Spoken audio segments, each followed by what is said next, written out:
You better trust him more. Give him the 10% so that cancer can come out. Because the cancer will cost you more in doctor bills. See, the devil wants you to think on the front end, but he'll kill you on the back end. He'll make the front door look pretty while he coming through the window in the back end, because he's a thief and a robber. Most burglars don't bust in the front door. They're coming through the back. And the devil will get you on the back end of life. Let me tell you, I keep saying, don't be stupid when you get in your old age. You don't have that much time to play. When you say I do to God, make sure you're going to do something for God. Live for God. Don't get in this life and don't live the abundant life. Why stop smoking, drinking, and doing all that? And the Bible says, well, sin has its pleasures. To a certain degree, then it gets old. Then you run out. It's only temporary. You know, honestly, some of the stuff I thought that I couldn't live without, once I actually in the height of it, my imagination was so great. I hate imagination sometimes. Not when it's not visual or vision from God. Because imagination said, you know, I used to go to clubs and parties. I said, this party gonna be off the chain. Get to the party. Ain't nobody there, nobody dancing. And people show up, they lame. I'm like, man, that party was the party was on Friday, but Monday in my mind, it was off the chain. When I actually got to the party, it was lame. And I was disappointed. Oh, that ain't just happened with the party. That happened when in the honeymoon, in the marriage, when I first bought my house. All of it was, got my house. Nobody could tell me what to do. Stay out till 2 o'clock in the morning. Came at 2. Ain't nobody care I was there. Well, wait a minute. I was out till 2. Ain't nobody came home with my mama. I don't worry about me coming home at 2 or 3 or 4 in the morning. I came home 3 o'clock in the morning. Nobody was waiting up for me.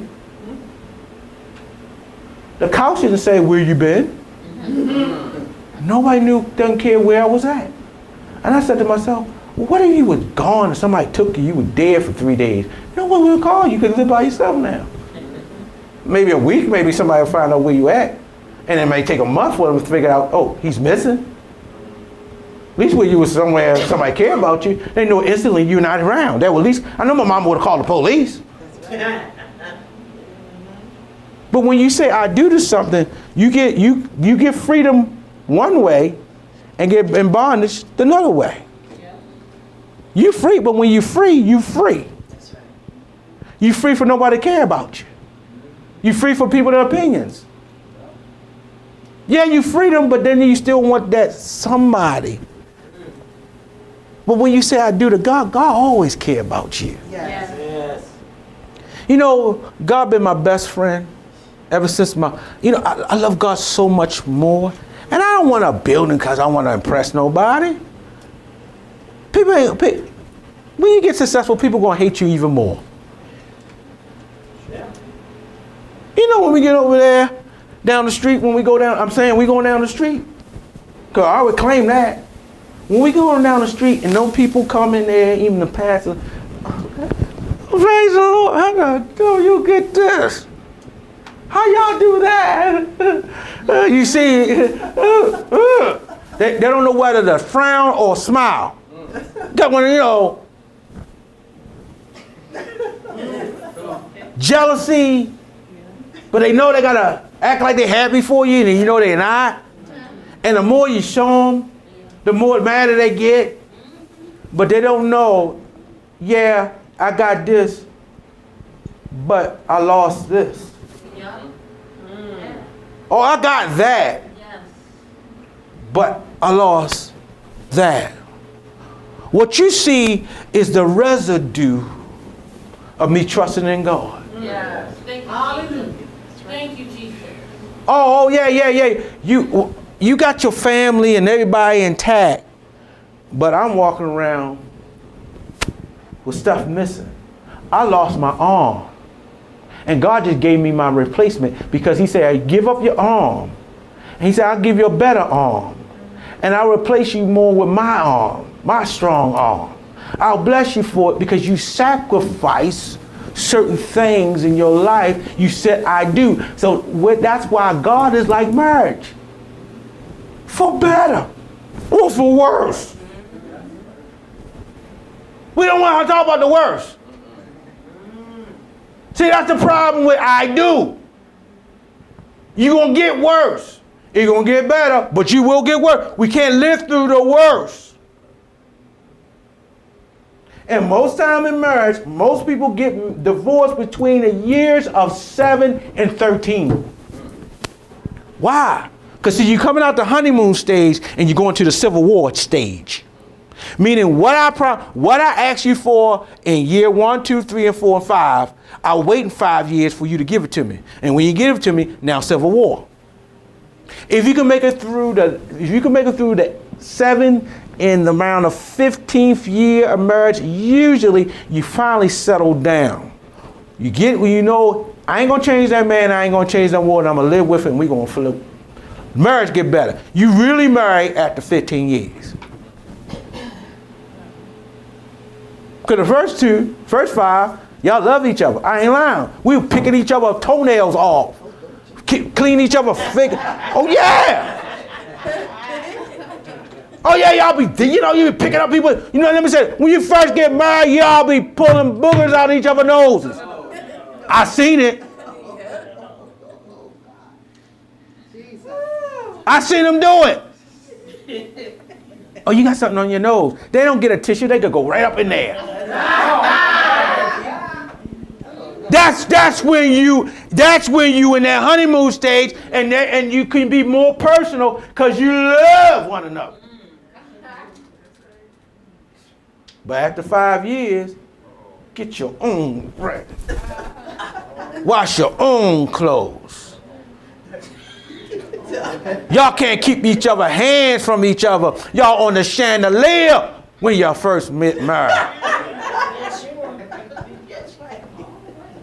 They'll run. She go up the stairs, just gets that bump against you, girl. You better stop. You just rub your shoulder on me. That's my spot.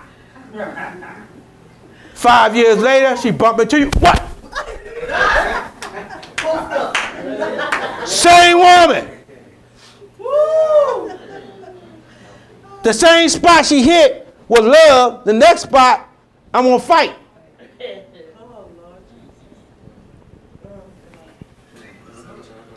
But after that 15, you find out, I do. I do to this. Oh, they lost their job? I do. Yes, Lord. Yes, Lord. They sick? Yes, You got high blood pressure. You can't work no more? I do. I gotta get another job? I do. That's right. You got laid off? I do. That's right. And let me say something. Remember, the reason why a woman takes on a man's last name, she took on that man's vision. That's right. That's right. That man ain't got no vision. You got his last name. That's right. And he ain't going nowhere, you ain't either. That's right. So true. That's right. And that's why some people keep the man's last name even though the man ain't there. Because they're trying to get his vision, but we're not together.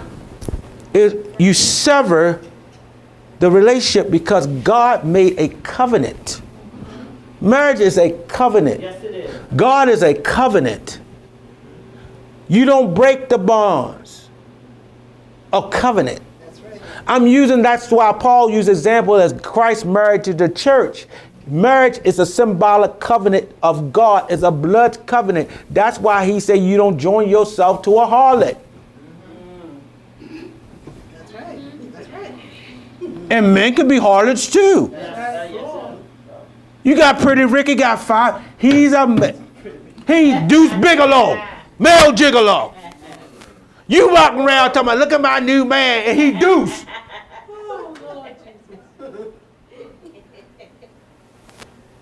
That's why you all in trouble. And they pick out, Deuce can dress good. Watch the movie, it's comedy, but it's for real. And he'll mess with anything. Woman ain't had one leg, he mess around with her. Because he deuce. And you messing with deuce. And what deuce does? He give you deuces when he finished with you. Deuces. See you later. You say, watch what you say I do to. We say more I do to things in this world, and it's temporal. But we won't say I do to things eternal. Yes. That's why Jesus said, I ain't gonna deal with that too much because there ain't no giving in our marriage anyway. I said, what? And when they asked Jesus about this, and I ain't saying he cheap with marriage, but he said once we go over it, y'all ain't gonna be no more marriage.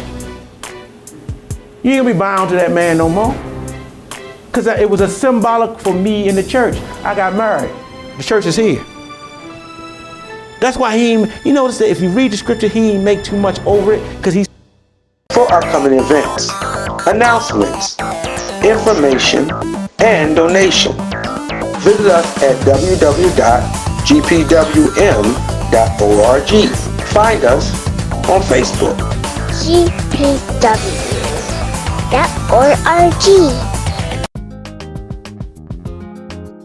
Faith, fellowship, funding, transforming the community, a community outreach. Thanks for watching the GPW broadcast.